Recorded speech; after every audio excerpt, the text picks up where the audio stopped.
Well, hello again. Now, speaking of empiricism, I'm learning to make podcasts, and that's empiricism. Now, as I was editing the, oops, as I was editing the last one, or consolidating it, whatever you want to call it, number one, and I ended with speaking of empiricism, which I will opine a bit more about that in a minute. I forgot to remember to introduce you to Duke Jackson, who was pictured bringing me flowers that day. And now I have Duke with his most loyal companion, Billy Sue, and who had uh, gotten himself into a little bit of mischief with a chair that day. And I thought he looked very, very funny. And he's very dignified. So luckily, he is in his house and doesn't know that I'm sharing this very undignified picture of him with you out there in TV land. Now, how do I get back to here without this is a mystery, but that's okay. I can go on. Now, we're talking about social research and empiricism, and I think we got to the point of science is understanding and explaining through description by means of measurement, making possible prediction and thus adjustment to or control of the environment. From a strictly sociological point of view, if you understand that society lives inside of you, you have to understand, or you have to look at the fact that there are many kinds of researchers out there, some academic, some corporate people, marketing, who are constantly seeking information about you. And it may be for the good, it may be for the bad, it's just a fact. But we tend to fragment ourselves into, well, I'm not influenced by this or that or the other thing. And if you think about that, then think about, well, for a 30-second commercial break during the Super Bowl, they pay $5 million. There is an influence that goes on, and it's so influential because they know you, they study you. Now, science also involves cause and effect relationships. And people aren't that simple. They've built many what they call statuses inside of you. And each of these statuses is motivated by certain things. If one of your statuses, say for an example, is that you're a mom, I've been a mom, I am a mom, I wanted my child to look nice, to be clean, to be well behaved, and delightful to all. So I wanted that, right? I knew it wasn't going to happen all the time, but I remember seeing, if it's got to be clean, it's got to be tied. And I thought, wow, they just hit my little mom button in there. I see where they're going with this, right? Okay, so it's multiple.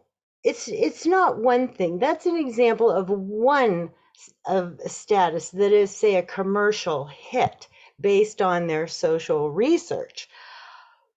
But there are many things. I wasn't only a mother, I was a lot of things.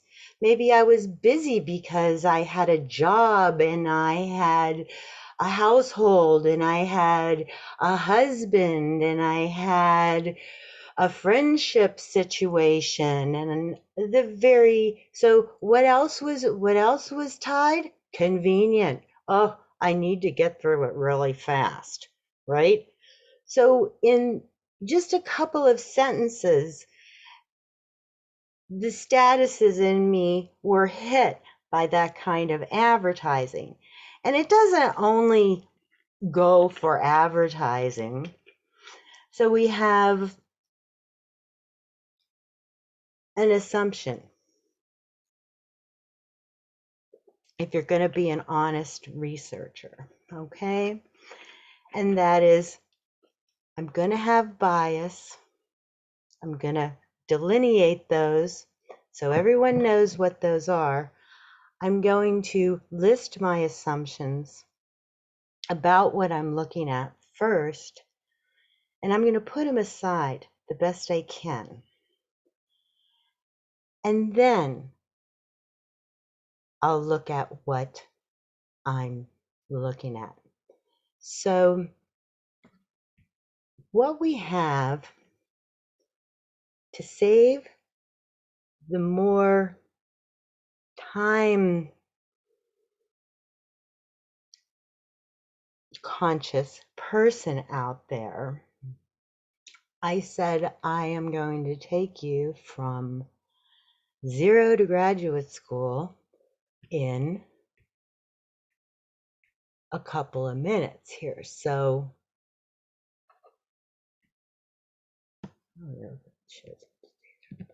okay. So where did this sociology idea come from? That there's going to be this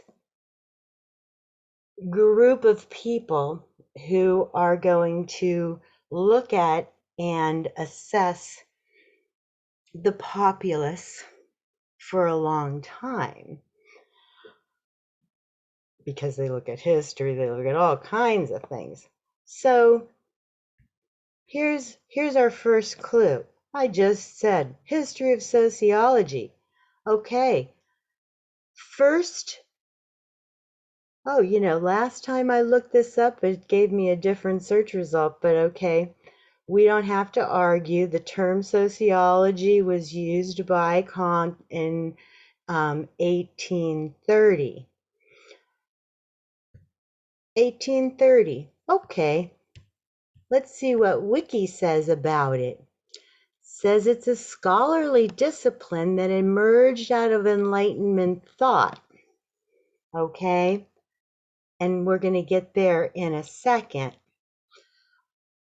The first sociology class, so you can read that if you want to. What I really wanted to show you was, when was the first sociology class? There we go. Because this is really interesting. That the first sociology class ever taught was taught in 1890 in Kansas. I found that very, very interesting because the timeline works. Because most people already know that sociology has 3 thinkers, or they're called the founding fathers: Karl Marx, Max Weber, and Emil Durkheim. That may not sound important to you, but it's so critical that you understand as far as sociology goes, are those three thinkers. Sure, there have been many, many famous sociologists, and we'll get to my hero later in the podcast after we cover the thinkers, the first thinkers. But remember, I jumped in to the deep end. I didn't know anything about social theory.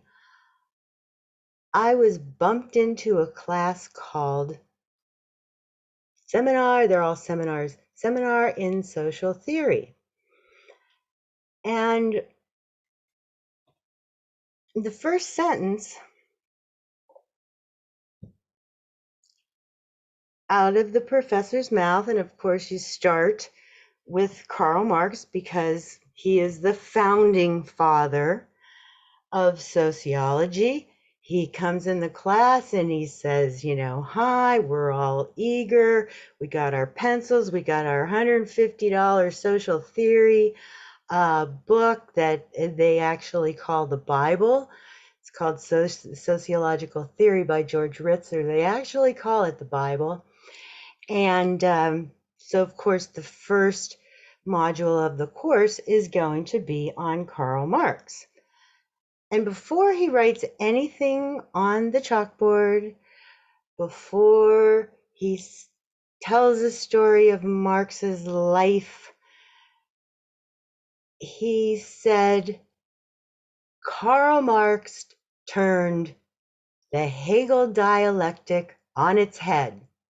And I'm thinking, okay, let's go. Who's Hegel? No clue. Dialectic. I'm in. I want to learn. So it wasn't until much later in my life, and I'm sorry, even a couple years into teaching, that sentence bothered me. Remember, by this time I had become an expert on the founding fathers and the theories, and I was teaching them to a variety of people in informal settings. But I never stopped, right? I assumed I knew what dialectic was, but that one sentence haunted me. So, of course, why, what's that, old Joan? I started reading about Hegel and this period they call the Enlightenment and so on.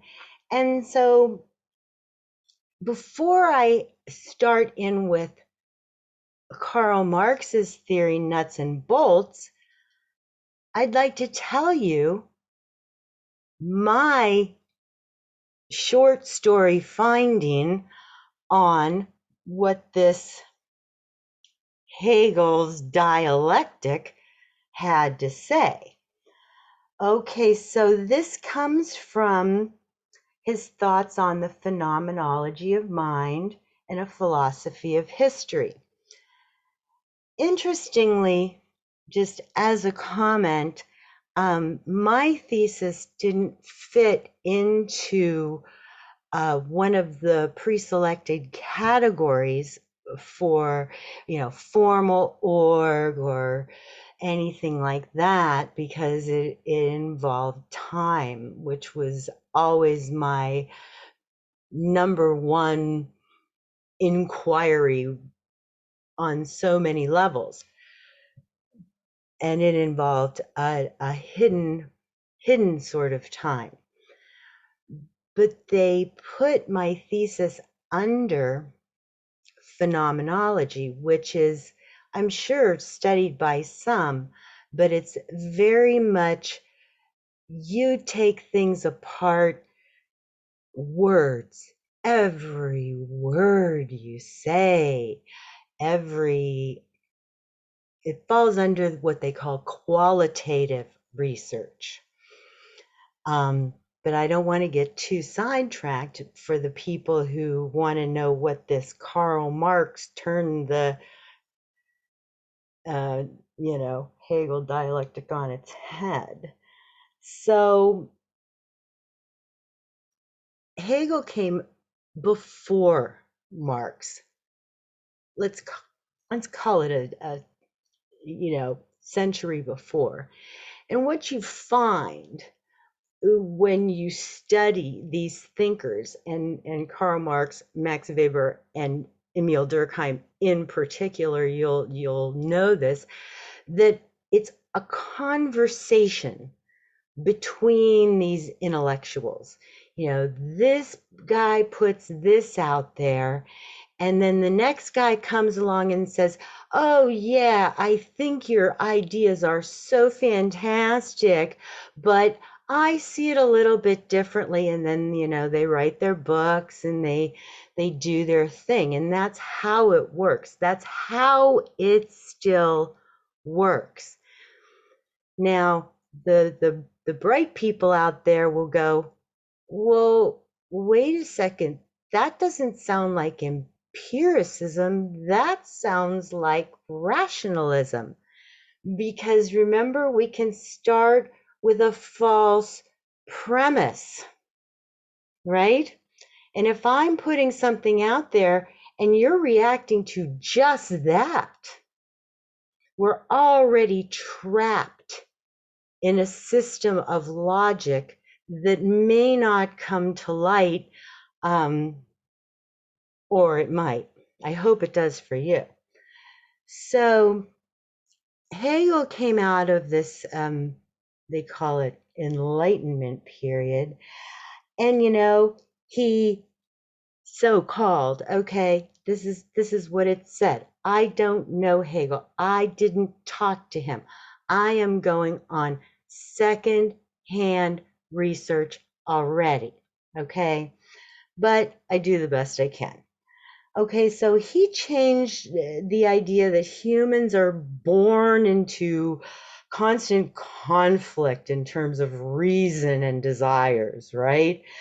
The whole idea, well, we're half human, but we're half ape. So we have these animal, things that, can't be controlled or can be, or it was the poor things. We must just struggle horribly with this, half in, half out kind of situation that, of course, he was marginalized from him.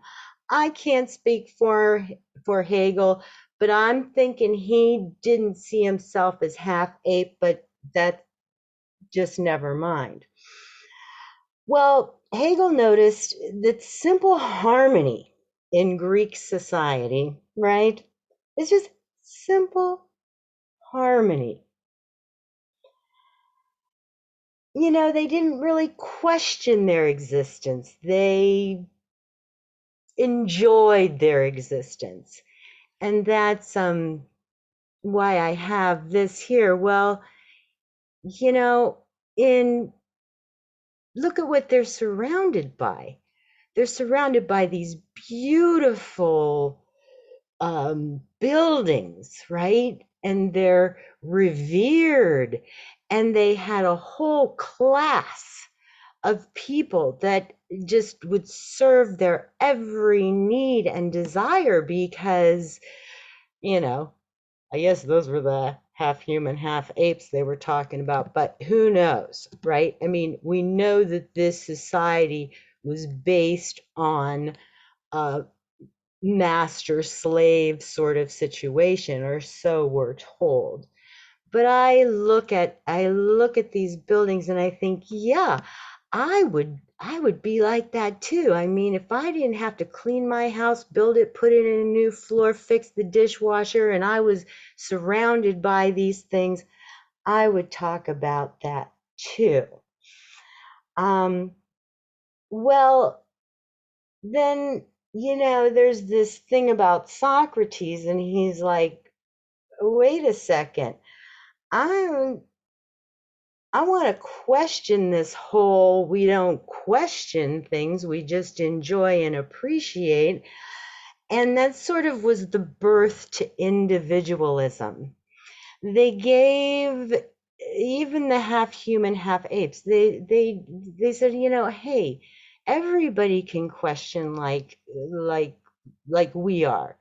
It's not just us, right? And so there's these individuals out there that maybe would question different kind of things. Well, how does that work when how does that work if everybody's questioning, right? How does it work? Well, they sort of thought that there's this process that happens. They call it the Geist, or the spirit of the individual, which sort of becomes the spirit of the group, which becomes the place and time. This mental spiritual development develops by virtue of a dialectical process and our mind's common ability to reason. Hegel thought that society, as it were, is more a matter of mind than matter. Well, let me restate that. Society exists because of mind, because of the spirit, not because of the material things that one may or may not have. So that was Hegel's dialectic and his model of change. Maybe you've heard of the dialectic. We'll cover that. But it's a process of you see it one way and then there's other information, so you see it another way, and then finally you come down again to recapitulate, as it were. And this is a constant movement through time. Well, Hegel thought this was a matter of the human spirit, the mind that moves. The material world around you, well, it's there. It's providing everything. As I said, easy for them to say in the beautiful places that they are said to hang out. But so this dialectical change was once a beautiful movement through time, but the old Socrates, he comes in and it questions, and his notion was the individual has a mind of their own. It's not something that we can capture, it's not something we can define, it's just something that manifests on its own, and it's individual, and that's the end of that. And it's a beautiful thing. So that being said, the thesis, antithesis, synthesis dialectic in Hegel's mind, or in the enlightened period of time, was that rational ordering, that people will ration and reason their way into peace and harmony, going toward that goal always, no matter what, to move toward abundance, to move toward wisdom, to move the Geist. And that's the way it was. Hey, that sounds pretty good to me. I'm there. But until we get to that real, beautiful, everyone is peace and abundant and thinking about wisdom and whatever, they like goats, there will be some form of alienation. In other words, if you look out into the world and you see conflict and suffering and pain, it doesn't really matter if you're the one suffering the horrific circumstances. You're stunted somehow. You know that's out there, so you can't proceed because that was the idea according to the Enlightenment period. So because society exists inside of us and we're part of this bigger whole, if that bigger whole is suffering, you're suffering, whether you're the direct descendant or tactical part of that or not. So again, Hegel believed this Geist, this development of mind, is moving us toward freedom, and that's creates society. Okay, dialectic. And we'll understand more about the dialectic in a second. So think back to the first premise of the founding of sociology is that Marx took that dialectic and he goes, Hegel, I get you, I'm with you, but I'm turning it on its head. It's not a matter of mind, it's a matter of material. All right. So that means we owe the notion of society that evolves dialectically in the direction of freedom, except for the opposite. So Marx is saying, no, the opposite. So I think they saw individuals capable of controlling destiny on one hand, capable of producing a Geist, but Marx is like, no, it's material based. The material, the actual things that are around people are what creates the dialectic. So Hegel, just to, sum up a little bit here, Hegel's answer to how or why society changes or social change occurs is because human actors, or more accurately, this Geist, this feeling, recognizes alienation in some form. And the alienation itself becomes the thesis. And we can imagine the opposite of that. So if we're in the middle of a battlefield, the mind can still say, I remember when I was at home. I remember when the grass was green around me, when things were quiet, when I didn't hear all the weapons and everything that goes on there. So that's the thesis is where you are in the material world. Even Hegel acknowledged that.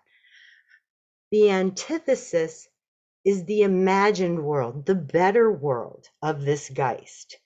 And then the synthesis is reconciling that into reality, and that would move you through your life and society through time.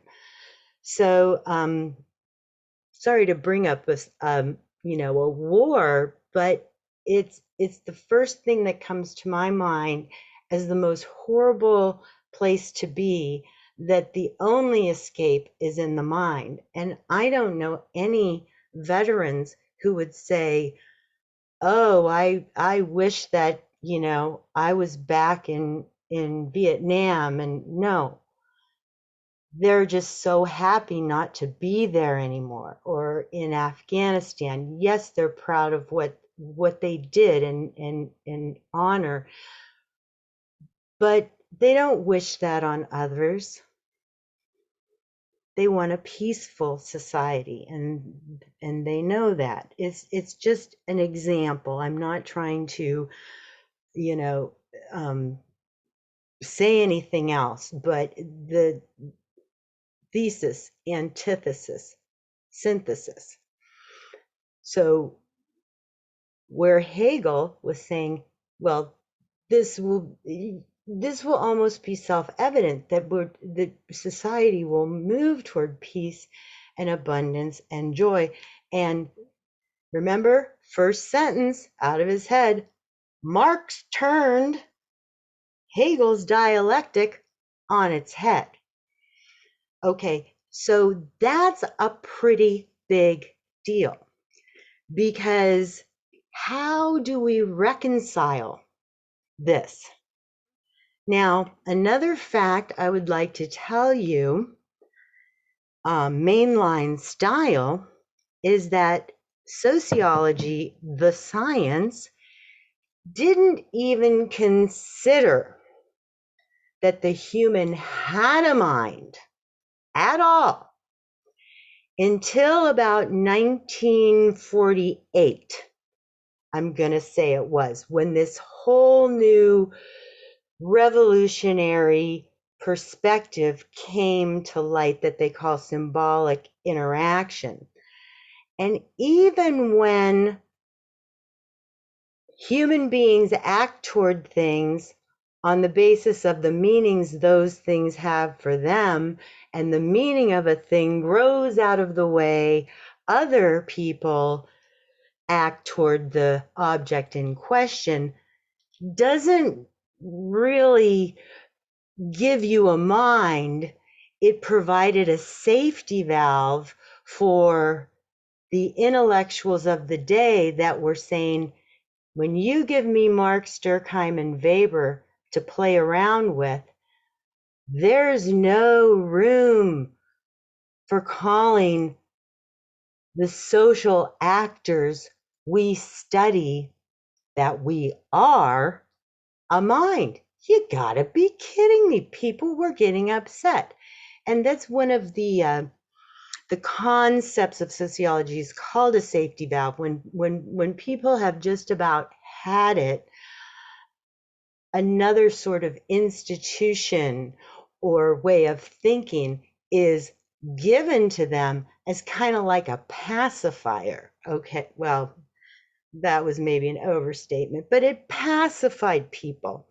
So remember, we had, from 1890, or whenever you want to say Wikipedia started having a class in sociology, until 1945, humans were studied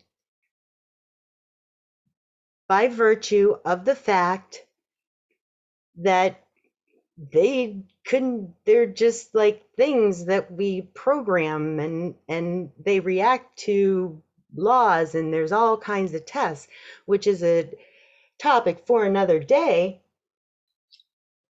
but it's a true fact. So already you are 20 years ahead of where I was when I started studying Marx.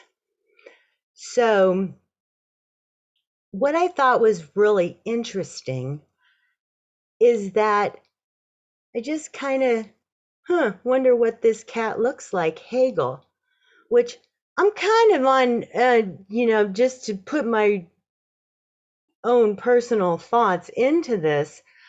I'm more thinking this Geist and being a unified, peaceful society that's moving us toward abundance and joy and freedom, so I can go look for bugs and you can go look at rocks is kind of a good idea. But we got captured. So that, okay, well, let's take a look at this cat. He looks mean. I think this guy looks mean. So as I introduce you to Karl Marx's theory, I want you to take a look at him. I mean, I don't think it's a mistake. I think he looks like Santa Claus. I honestly do. And some of you who have learned to look at symbols, or you're a phenomenologist or whatever you have, yes, he looks like Santa Claus. He looks like a really nice guy, and there he is. I'll just say no more until we go through his theory.